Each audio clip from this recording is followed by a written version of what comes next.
Yo, yo, yo. What's up? What's up? What's up?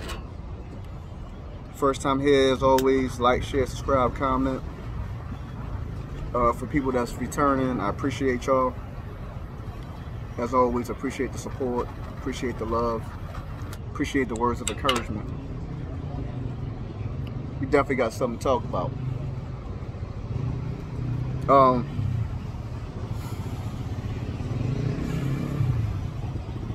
Let me work through this real quick and get my thoughts, make sure I'm clear and I'm concise in my aim and what I'm saying, right?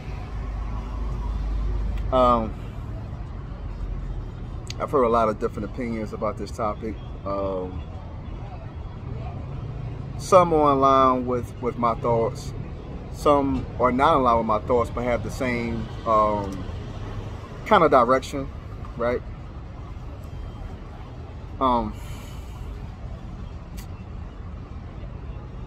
You know, I listened to what LeBron James had to say, and I think that he probably was the most accurate in what the actual problem is with this. It's not so much of the fact that Jerry Jones took a picture at 14. Well, it is and it's not, right? The problem I have is that, you know, when he came and he finally spoke about it, pardon me, one second. Is that when he came and finally spoke about it, right? He really deflected a lot. There really was no accountability with. It's hard to tell a person that during those times, right?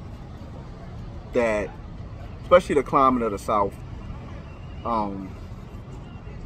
that you didn't understand of what those white students' intentions were with respect to blocking those black students trying to come into the building to get an education, to get the same quality education that they were privileged to get at that time. It was a privilege. And to an extent, today it's still the same privilege. There still is a disparity within the education system depending on your zip code, you know.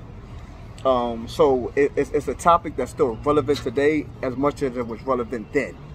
You understand what I'm saying? Not much has really changed. They have manipulated it to make it appear that it's changed, and that's far from accurate. You know what I mean?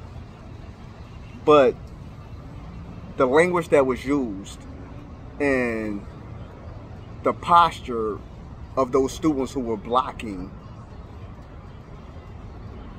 those black students, like, there's no way you could have been oblivious to what was actually occurring. Like, it's not plausible. Like, it's unreasonable, right? And there's an old saying, like, if you're a part of something but you're not intervening to do the right thing, you're standing by on the opposite side, the opposition side in this case, then you're a part of it. I mean, there's no way to get around it, right? And for you to use the excuse of pretty much of ignorance, it's not going to work. Like, it doesn't make any sense, right? I mean, he was better off saying, like, yo, I was there. I don't like I didn't fully understand the full gravity then, but I could see the wrong in it. Like, it was no form of accountability with that, right? And that's clear. It's not debatable. He held no accountability for his presence at that incident. No one required or asked of him to take any ownership or accountability as well, right? I believe wholeheartedly in my heart that the reason why this is as big of an issue as it is today is because in these recent events, right, where black men have been publicly crucified for any racial tones, anything that was considered racist, anything that was considered to display any form of indecency to another human being or another class of people, right? So when that man finally decided he wanted to speak on it, it left me as confused as the picture, to be honest, right? Am I sitting here saying indict that man for what he did at 14 years old? I'm not saying that, right? But there still has to be a level of accountability, because that's what you ask of us. If you feel like we're wrong, right? We have to publicly apologize. We have to publicly denounce any form of racism, right?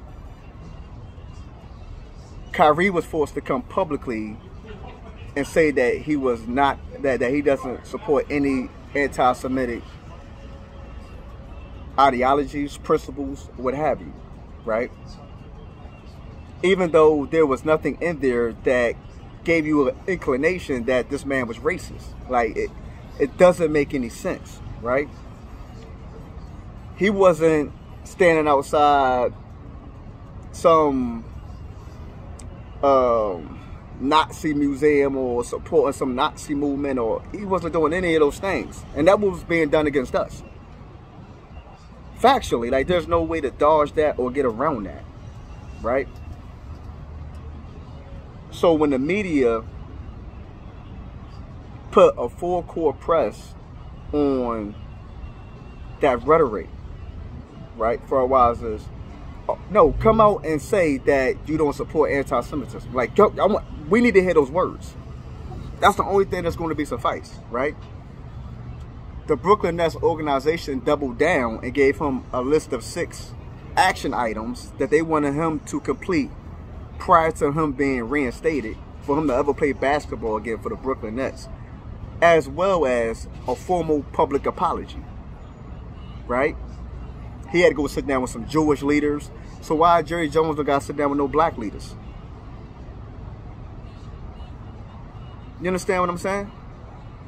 Like, it doesn't make sense. Like, the crimes that were committed against the Jewish community was committed in Germany, in Europe.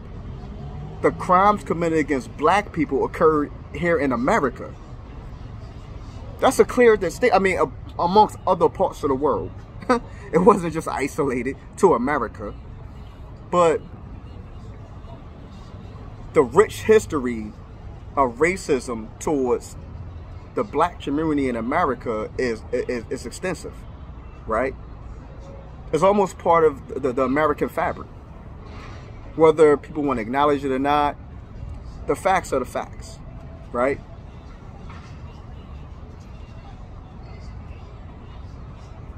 So when you have a situation that occurs like this, that comes to light, because, like I said, only really the reason for me why it's so magnified, for me anyway, is because of the recent public lynching, media lynching of these black men, because of what you want to try to make their stance be. And it's like, that's not what that is. But okay, let's say for the sake of argument, your point is valid. So then this point is valid as well. This point is beyond valid, right? There is no open for interpretation. But why is the media energy levels not the same? So when I come out and I say, only thing I'm looking for is parity in these situations. That's all I'm looking for. If it's wrong here, then it's wrong there. If it's wrong for us, it's wrong for everybody, right? Racism is racism. Wrong is wrong. Any propaganda or anything that you participate in that promotes it, I'm fully on board with somebody blasting, putting you out there, putting you on blast. I'm fully with it, right? But I just want y'all to keep the same energy when it's done to us, and it hasn't been ever. It has not been the same energy, right? Think about these protected communities that when people come out, especially when we have made missteps, regardless of how old it was, right? I mean, you could look at the Kevin Hart situation where he, 10 years ago almost, I guess that was, when he had made a statement against the LGBTQ community, making jokes or whatever it was. And, you know, he was blocked from the Oscars or the Grammys. He was blocked from hosting a show, right? Protesting, letters written, talking about how he doesn't deserve that kind of platform, etc., right? I look at it the same way, like, well, gosh, that was so long ago.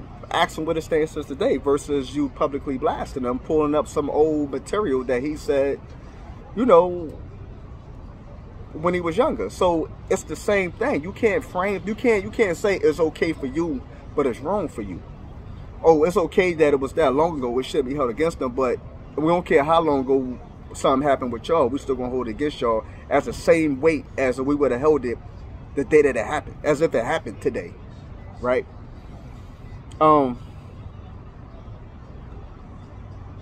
My brain can't comprehend that. I would never be able to comprehend that. Like, in my personal opinion, it should be some protests in front of Dallas Cowboys Stadium. It should be, I know they're not going to do it, but those black athletes should stand up and say something and tell how they feel about it. You know, how did them looking at him in that picture make them feel? You know what I'm saying? But if this doesn't clearly illustrate the difference in the classes of people, the difference in the color of your skin determines how humane, decent, respectful someone is going to treat you. I don't know how I can get any more clearer. You understand what I'm saying? There is no excuse for it. There's no pause for it. There's nothing.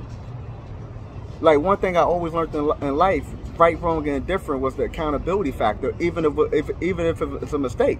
If it's a mistake, you say, excuse me. It's the same. It doesn't matter. These are basic human principles and guidelines that your class should not determine or dictate. Right?